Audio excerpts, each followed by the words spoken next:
Hello students. मैं Sandeep Kumar, assistant professor, राजकीय national महाविद्यालय सिरसा।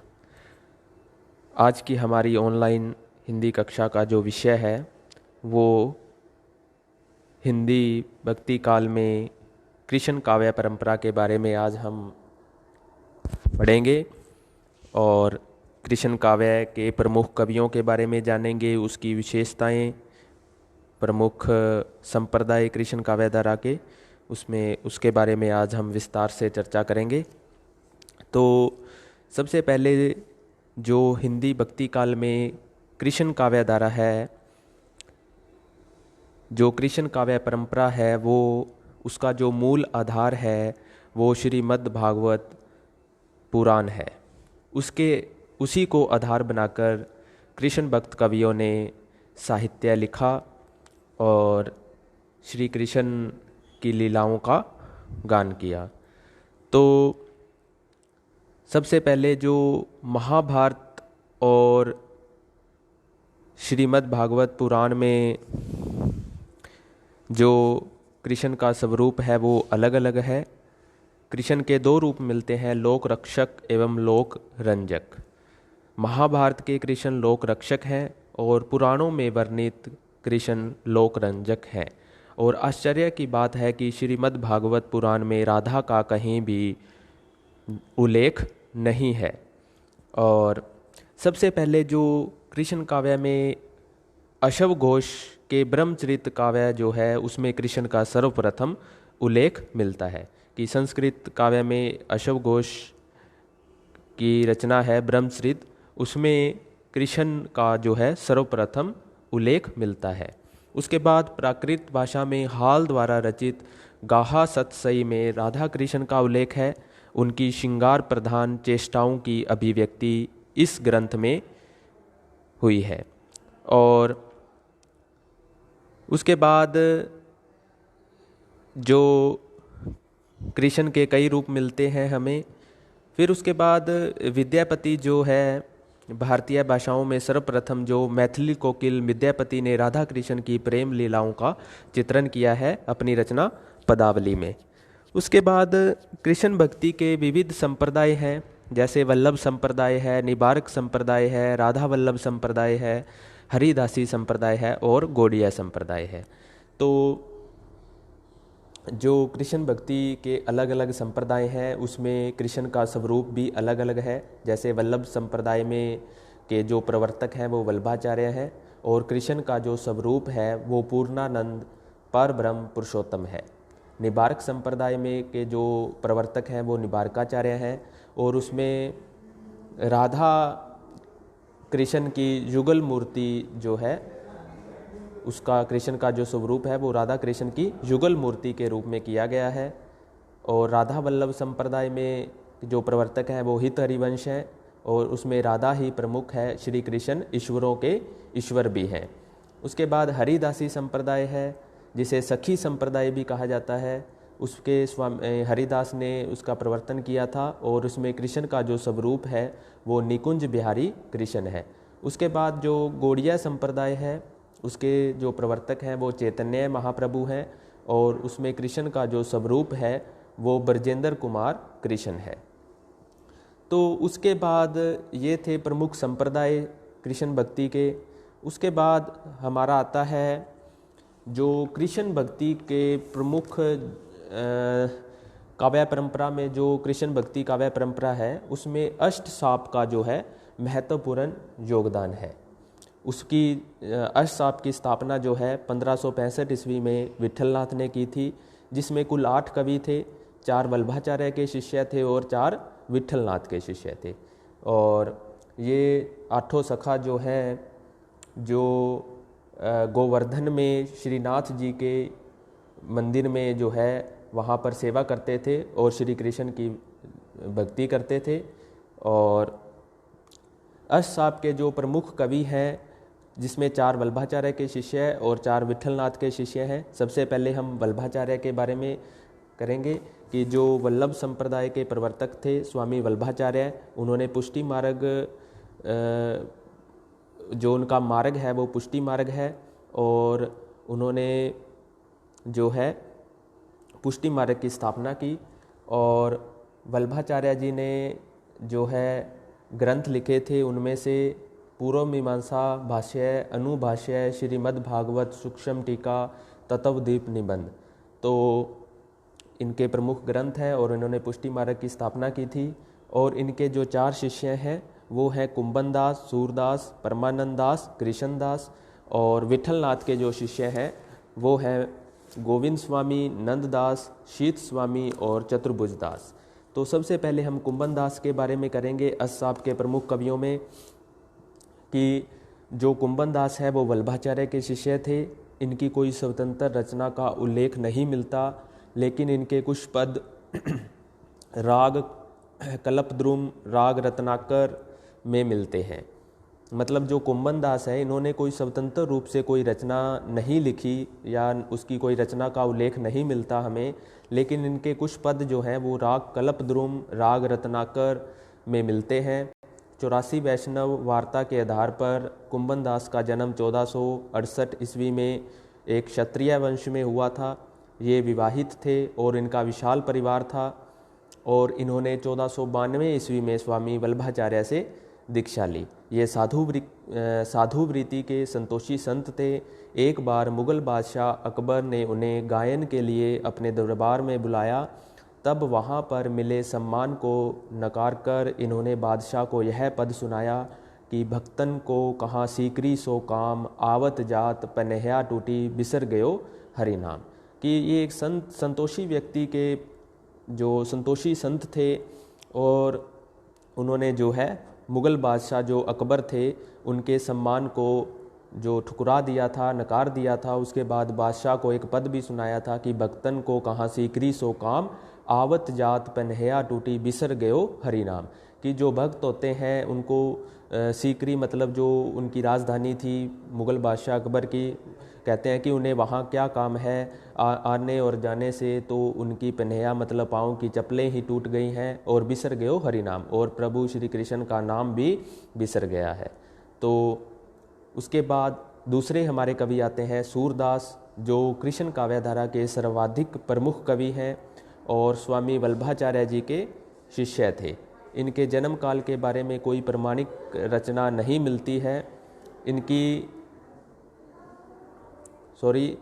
ये स्वामी वल्लभाचार्य के शिष्य थे और इनके जन्म काल के बारे में कोई प्रमाणिक सूचना नहीं मिलती है। और इनकी प्रमुख 3 रचनाएं हैं, सुरसागर, सुरसारावली और साहित्य लहरी। सूरदास जी कृष्ण काव्यधारा के सर्वाधिक प्रमुख कवि हैं और वल्लभाचार्य से इन्होंने दीक्षा ली थी। और इनकी 3 प्रमाणिक रचनाएं हैं, सुरसागर, सुरसारावली और साहित्य लहरी। सूरदास को सौंदर्य और प्रेम का अमर गायक कहा गया है। श्री कृष्ण ही उनके आराध्य हैं। उन्होंने अपनी काव्य रचनाओं में अपने आराध्य श्री कृष्ण की भक्ति के लिए दैन्य, सख्य, वात्सल्य तथा माधुर्य भावों से संबंधित पद लिखे हैं। सच्चे अर्थों में तो वे वात्सल्य रस के कवि कहे जाने चाहिए। उनका बाल वर्णन अद्वितीय बन पड़ा है।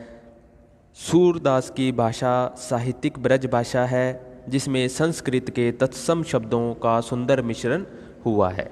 मतलब सूरदास जी जो है वो कृष्ण काव्यधारा के प्रमुख कवि है और उन्होंने जो सुरसागर की रचना जो है वो श्रीमद् भागवत पुराण के 10वें स्कंद के आधार पर की है, जिसमें भ्रमर गीत परंपरा का वर्णन किया गया है। उसके बाद हमारे तीसरे जो अष्टसाप के कवि हैं वो परमानंद दास जी हैं। परमानंद दास जी का जो जन्म है वो कन्नौज के एक निर्धन कन्याकुब्ज ब्राह्मण परिवार में हुआ है और विद्वानों ने इनका जन्म काल 1493 ईस्वी में माना है। इन्होंने प्राय मुक्तक पदों की रचना की है। परमानंद सागर, परमानंद के पद आदि इनकी 3 जो रचनाएं हैं, परमानंद सागर, परमानंद के पद तथा वल्लभ संप्रदायी कीर्तन पद संग्रह है, इनकी 3 प्रमुख रचनाएं हैं। और इनकी प्रेमानुभूति लौकिक न होकर अलौकिक है। वे नंद बाबा, यशोदा, गोपी, ग्वाल, यमुना का जल आदि को त्याग कर स्वर्ग लोक को भी प्राप्त नहीं करना चाहते। तो परमानंद के बाद जो चौथे कवि हैं वो कृष्णदास जी हैं।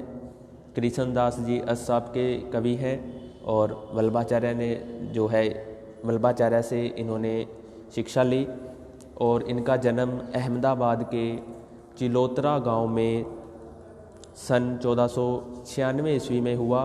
बाल्यावस्था में ही ये गुजरात को छोड़कर ब्रज आ गए और अपनी भक्ति और बुद्धि के बल पर श्रीनाथ मंदिर के अधिकारी बन गए थे। इनकी कोई स्वतंत्र रचना प्राप्त नहीं हुई है। लगभग 100 से अधिक फुटकल पद प्राप्त हुए हैं। इनके पदों की भाषा शुद्ध ब्रज भाषा है। ये ब्रज भूमि से अत्यधिक प्यार करते थे। ये थे वल्लभाचार्य के 4 शिष्य, कुंभनदास, सूरदास, परमानंददास और कृष्णदास। उसके बाद आते हैं विठलनाथ के शिष्य जो असाप के कवि थे। पहला आता है गोविंद स्वामी। गोविंद स्वामी जी का जन्म 1505 ईस्वी में भरतपुर के पास आंतरी गांव में हुआ। इन्होंने 1535 ईस्वी में गोसाई विठलनाथ से पुष्टि मार्ग में दीक्षा प्राप्त की। तत्पश्चात गोवर्धन में ये स्थायी रूप से रहने लगे। इनकी भी कोई स्वतंत्र रचना नहीं मिलती।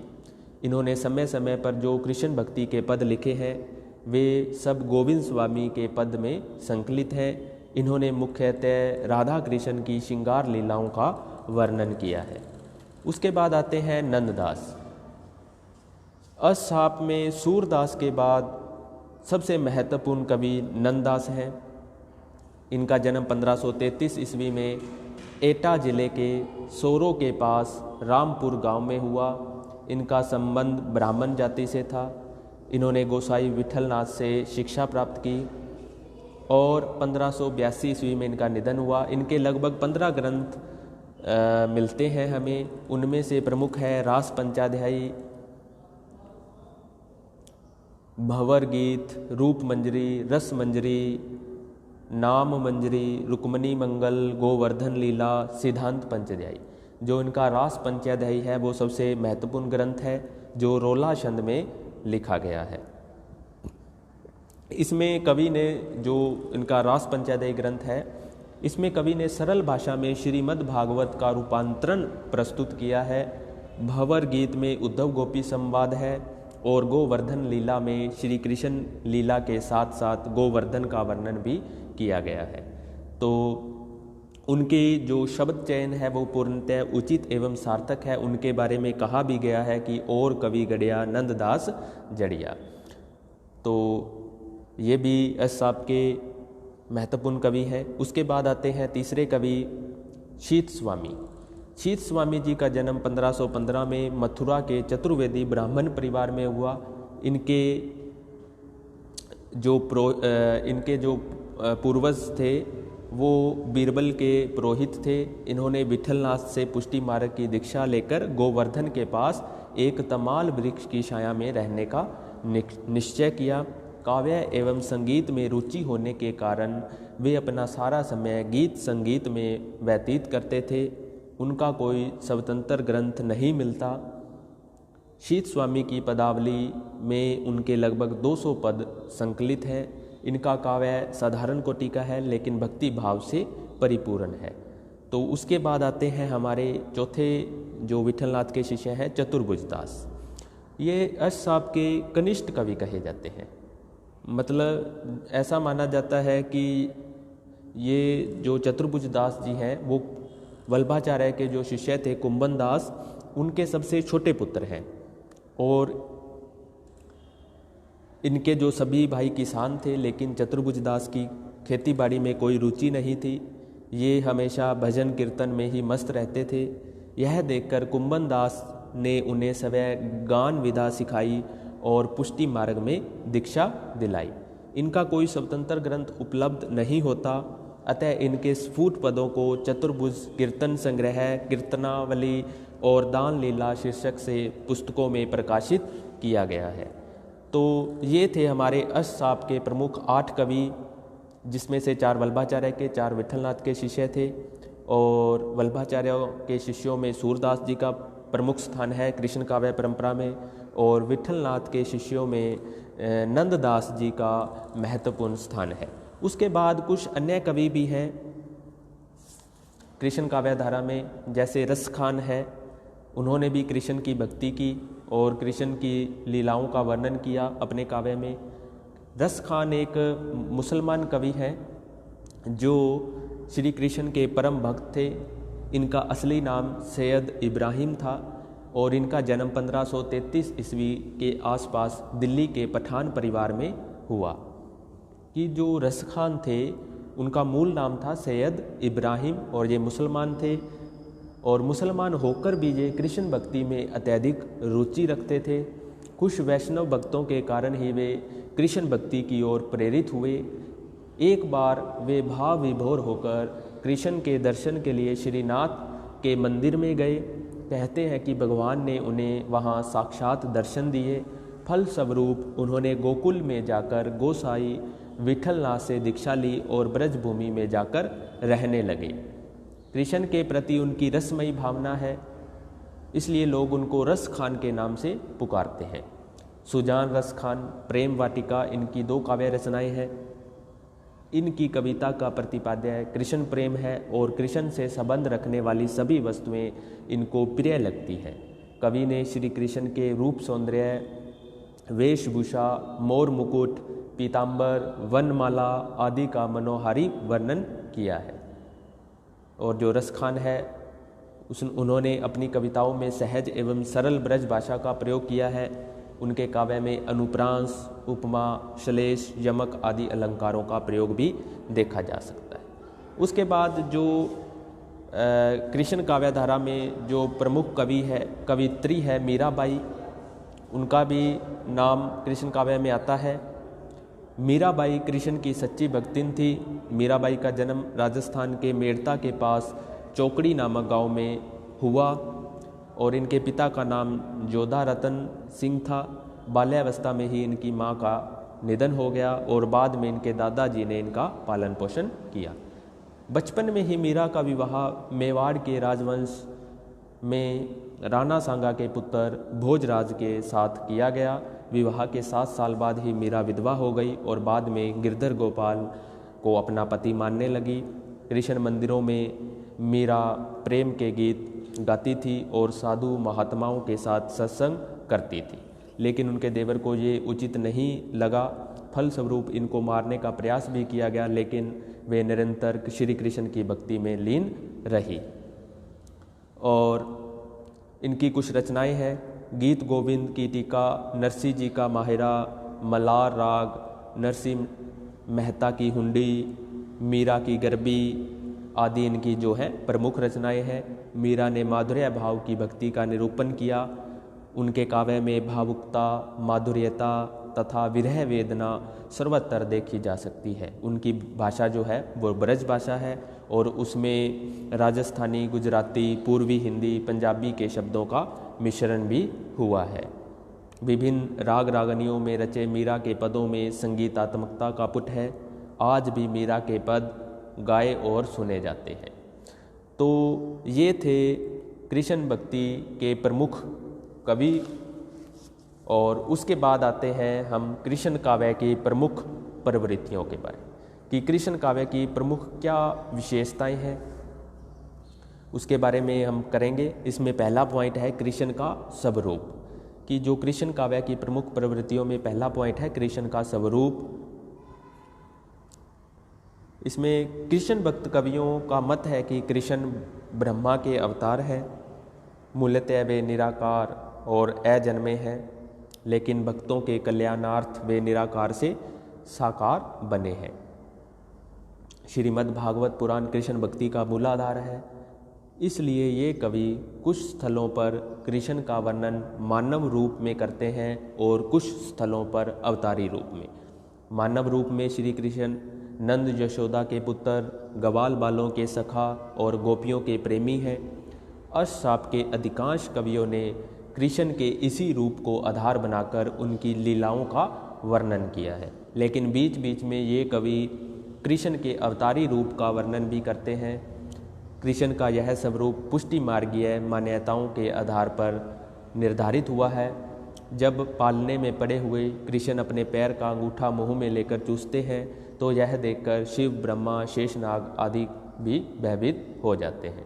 तो कृष्ण का जो स्वरूप है तो उसमें दोनों रूपों का वर्णन हुआ है, मानवीय रूप का और अवतारी रूप, दोनों रूपों का वर्णन जो है कृष्ण भक्त कवियों ने किया है। उसके बाद हमारे दूसरे कवि आते हैं। कृष्ण की दूसरी जो विशेषता है कृष्ण काव्य की वो है कृष्ण की लीलाओं का वर्णन, कि लगभग सभी कृष्ण कवियों ने कृष्ण की लीलाओं का सुंदर वर्णन किया है। ब्रजमंडल कृष्ण की लीला भूमि है। वहीं पर उन्होंने जो है विभिन्न प्रकार की लीलाओं का वर्णन किया। कविवर सूरदास ने कृष्ण की बाल लीला का जो वर्णन किया है वह अत्यधिक मनोहारी बन पड़ा है। कवि ने कृष्ण के रूप, सौंदर्य और उनकी शारीरिक चेष्टाओं तथा मनोदशाओं के हृदयग्राही चित्र प्रस्तुत किए हैं। कृष्ण लीलाओं का जितना सरस, मनोरम और विविधता युक्त वर्णन सूर ने किया है, अन्य कोई कवि नहीं कर सका है। राधा कृष्ण और गोपी कृष्ण की जिन लीलाओं का वर्णन कृष्ण भक्त कवियों ने किया है वह सब पुराणों पर आधारित है।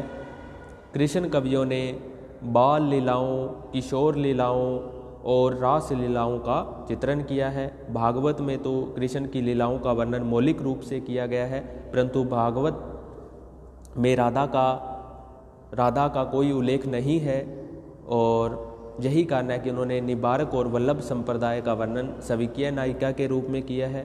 कुछ भी हो, भक्तिकालीन कृष्ण काव्य में कृष्ण और गोपियों की प्रेम लीला पूर्णतः लौकिक दिखाई देती है। भले ही कुछ कृष्ण कवियों ने रास लीला को आध्यात्मिक पुट देने का प्रयास किया हो,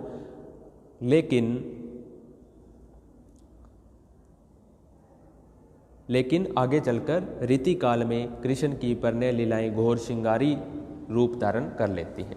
उसके बाद आता है तीसरा पॉइंट कि विषय वस्तु की मौलिकता। विषय वस्तु की मौलिकता में कि यह तो सर्वविदित है कि कृष्ण काव्य का उपजीव्य ग्रंथ भागवत पुराण है। स्वामी वल्लभाचार्य ने तो अपने शिष्यों को यह भी आदेश दिया कि वे भागवत के दशम स्कंद को आधार बनाकर कृष्ण लीलाओं का वर्णन करें। लेकिन कृष्ण कवियों ने भागवत को भले ही आधार बनाया हो, लेकिन उनकी मौलिकता सर्वत्र देखी जा सकती है। भागवत के कृष्ण निर्लिप्त दिखाई देते हैं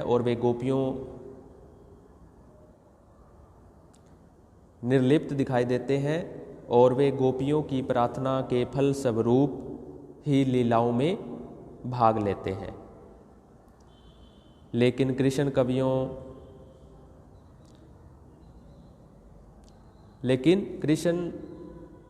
काव्य में कृष्ण स्वयं गोपियों की ओर आकृष्ट होते हैं। पुनः भागवत में सगुण पर निर्गुण की विजय का चित्रण किया गया है, लेकिन कृष्ण काव्य में निर्गुण पर सगुण की विजय का प्रतिपादन किया गया है। भागवत में कृष्ण को ब्रह्मा के रूप में चित्रित किया गया है, लेकिन कृष्ण काव्य में कृष्ण को एक सामान्य मानव के रूप में चित्रित किया गया है। भागवत की गोपियाँ कृष्ण के अतिरिक्त बलराम से भी प्यार करती हैं, लेकिन कृष्ण काव्य में गोपियाँ कृष्ण से ही प्यार करती हैं। विशेषकर सूरदास ने अपनी रचना भ्रमर गीत में सर्वत्र मौलिक उद्भावना की साधना की है। इस प्रकार हम देखते हैं कि कृष्ण काव्य की मौलिक उद्भावना के कारण ही भक्ति काल में कृष्ण काव्य धारा का सर्वाधिक जो है लोकप्रिय रूप सामने आया है। उसके बाद आता है प्रकृति वर्णन, कि कृष्ण काव्य का आधार जो है वो ब्रजमंडल है। यही कृष्ण की क्रीड़ाओं की लीला भूमि मानी जाती है। इसलिए कृष्ण कवियों ने गोकुल, वृंदावन, गोवर्धन, यमुना तट आदि की प्रकृति का सुंदर वर्णन भी किया है। प्रकृति के विविध रूप इन कवियों को आकर्षित करते हैं। कहीं कहीं तो ये यमुना और उसके तट पर खड़े हुए पेड़ों का मानवीकरण भी कर देते हैं कि प्रकृति का उन्होंने जो है सुंदर वर्णन अपने काव्य में किया है। नंददास ने अपने काव्य रचना रास पंचदशी में प्रकृति पर मानवीय भावना का सुंदर आरोप किया है। इन कृष्ण कवियों ने प्रकृति के आलंबन, उद्दीपन तथा अलंकारिक रूपों का सर्वाधिक वर्णन किया है। ब्रज प्रदेश की पृथ्वी, अंतरिक्ष, आकाश, जलाशय, वन, यमुना कूल तथा कुंज भवन सभी कुछ कवियों की दृष्टियों से बच नहीं पाया है। तो उन्होंने तथा वियोग दशा में इन कवियों ने जो 12 मासा का प्रयोग किया है उसमें भी प्रकृति वर्णन देखा जा सकता है। और जहाँ कहीं इन कवियों ने माधुर्य भाव की भक्ति की योजना की है, वहाँ नायक नायिका के मिलन पर प्रकृति कामोत्तेजना को बढ़ाती हुई दिखाई देती है, लेकिन विरह अवस्था में प्रकृति विरागिनी को बढ़ा देती है। तो इसी प्रकार उन्होंने प्रकृति का आलंबन, उद्दीपन और मानवीकरण रूपों में जो है प्रयोग किया है। उसके बाद आता है भक्ति भावना। 5वां पॉइंट है भक्ति भावना। कृष्ण भक्ति के मूल में भगवत भक्ति ही काम करती है और यही भगवत भक्ति वात्सल्य, सख्य और कांता भाव में परिणत होती हुई दिखाई देती है। कृष्ण प्रेम के कारण गोपियां सामाजिक विधि निषेध, लोक तथा वेद शास्त्र की मर्यादाओं की परवाह नहीं करती।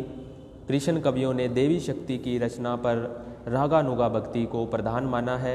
सभी कृष्ण भक्त कवि राधा को परिकिया मानते हैं, लेकिन वे राधा के आचरण को अश्लील और अनैतिक नहीं मानते। उनके लिए तो यह भक्ति का ही रूप है। लौकिक रूप में राधा कृष्ण भले ही प्रेम लीलाएं करते हैं, लेकिन पर लौकिक रूप में वे दोनों शक्ति और ब्रह्मा के रूप में हैं और पूज्य हैं। कृष्ण भक्ति काव्य में भक्ति, श्रद्धा और प्रेम का मिला जुला रूप देखा जा सकता है। सूरदास जैसे कृष्ण भक्त कवि ने विनय तथा भक्ति के पदों में दास्य भक्ति भावना की अभिव्यंजना की कि जो कृष्ण भक्ति है उसमें श्रद्धा, भक्ति और प्रेम का जो है मिला जुला रूप हमें देखने को मिलता है। और जो सूरदास जी हैं उनके विनय तथा भक्ति के पदों में दास्य भक्ति भावना की अभिव्यंजना है, लेकिन स्वामी वल्लभाचार्य से दीक्षा लेने के बाद वे माधुर्य भक्ति का गान करने लगे और माधुर्य भक्ति के कारण ही कृष्ण भक्ति को सर्वाधिक लोकप्रियता मिली। श्रृंगार का कोई ऐसा कोना नहीं है जो कृष्ण कवियों से बच पाया हो। राधा और कृष्ण तथा कृष्ण और गोपियों के प्रेम में माधुर्य भाव की भक्ति भावना देखी जा सकती है। उसके बाद आती है हमारी आगे रीति तत्वों का समावेश। रीति तत्वों के समावेश में जो है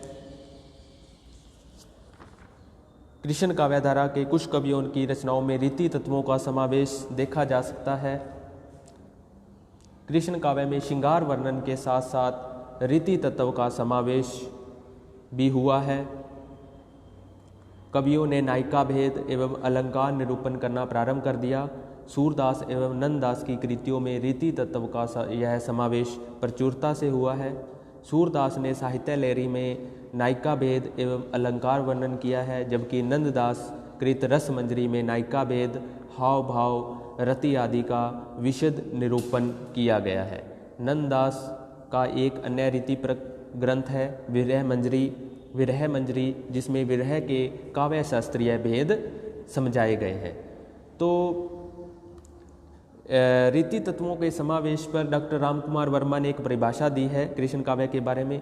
वे कहते हैं कि कृष्ण काव्य का वर्ण्य विषय कृष्ण भक्ति में ही सीमित न रहकर नक्षिक, ऋतु वर्णन और नायिका भेद में विस्तार पाने लगा।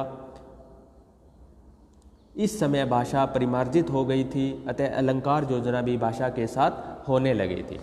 तो रीति काल में प्रचुरता से जिस रीति तत्व का निरूपण हुआ है उसका बीज निश्चित रूप से कृष्ण भक्ति काव्य में उपलब्ध है। तो उसके बाद आता है सौंदर्य चित्रण कि रीति काल का जो सौंदर्य चित्रण एक विशेषता है कि संपूर्ण कृष्ण काव्य प्रेम, सौंदर्य और श्रृंगार रस से ओतप्रोत है। मानव सौंदर्य, प्रकृति सौंदर्य, भाव सौंदर्य से अपल्लवित कृष्ण काव्य जन मन को अनुरंजित करने में पूर्ण रूप से समर्थ है।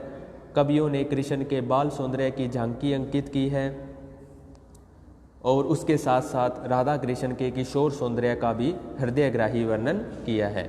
उनकी परिणय क्रीड़ाएँ अपूर्व सौंदर्य से समन्वित हैं। यही नहीं, ब्रज भूमि की सुषमा का चित्रण भी कृष्ण काव्य में किया गया है। राधा कृष्ण की विहार स्थली, पावन यमुना तट, वृंदावन, मधुवन, कुंज और कशार कृष्ण काव्य में सर्वत्र व्याप्त है। उसके बाद आता है हमारा नेक्स्ट पॉइंट, कला पक्ष। कि कृष्ण काव्य में कला पक्ष के बारे में, कि उनकी भाषा शैली, छंद, अलंकारों के बारे में है। कि कला पक्ष में कि प्राय सभी कृष्ण कवियों ने साहित्यिक ब्रज भाषा को ही काव्य भाषा के रूप में अपनाया है। कि जो कृष्ण भक्त कवि थे, लगभग सभी कृष्ण भक्त कवियों ने जो है ब्रज भाषा को ही काव्य भाषा के रूप में अपनाया है। इसका प्रमुख कारण यह है कि इन कवियों को कृष्ण की जन्मभूमि और विचरण भूमि ब्रज क्षेत्र की भाषा को ही अपनाना था। कुछ विद्वानों का विचार है कि सूरदास से पहले भी ब्रज भाषा में गीतों और पदों की रचना होती होगी, अतः सूरदास ब्रज की परिनिष्ठित और परिमार्जित ब्रज भाषा का प्रयोग करने में सफल रहे। कृष्ण कवियों ने कृष्ण लीला भूमि ब्रज मंडल की भाषा को अपनाते हुए वहाँ की लोकोक्तियों और मुहावरों का सफल प्रयोग किया है। विशेषकर सूरदास ने ब्रज भाषा को अत्यधिक सजाया और संवारा है। इन कवियों ने शब्द शक्ति, अलंकार, काव्य गुण आदि सभी उपकरणों का प्रयोग किया है। उनकी रचनाओं में शब्दालंकारों तथा अर्थालंकारों का प्रचुर मात्रा में प्रयोग हुआ है। शब्दालंकारों में उन्होंने अनुप्रास, यमक, श्लेष, वक्रोक्ति आदि का प्रयोग किया है और अर्थालंकारों में उपमा, रूपक, उत्प्रेक्षा, दृष्टांत आदि अलंकारों का सफल प्रयोग किया है। और कृष्ण काव्य परंपरा के अधिकांश कवियों ने गीति काव्य परंपरा को अपनाया है। इन्होंने कवित्व, स्वेया, शप्य, गीतिका, चौपाई, सरसी, रोला आदि छंदों का मिश्रित प्रयोग किया है। और कृष्ण काव्य की जो रचनाएं हैं उनकी रचनाओं में गीतात्मकता है, संगीतात्मकता है, रागात्मकता है। हमें यह भी ध्यान रखना होगा कि लगभग सभी कृष्ण कवि संगीतकार थे। इनको विभिन्न राग रागनियों का समुचित ज्ञान था, इसलिए इन कवियों ने ऋतुओं के अनुसार अपने पदों में राग रागनियों का प्रयोग किया। अतः इनकी गीति शैली ही इनकी प्रमुख शैली है। इसके अतिरिक्त इन कवियों ने वर्णात्मक, संवादात्मक, संबोधनात्मक तथा विवेचनात्मक शैलियों का भी सफल प्रयोग किया है। तो ये थी इनकी कला पक्ष। कृष्ण काव्य में कला पक्ष की भाषा शैली कौन सी थी, कौन से छंदों का, अलंकारों का प्रयोग उन्होंने अपने काव्य में किया। तो ये हमारा क्वेश्चन जो है कंप्लीट हो चुका है कि कृष्ण काव्य में प्रमुख कवि और कृष्ण काव्य की प्रमुख प्रवृत्तियाँ या विशेषताएं। धन्यवाद।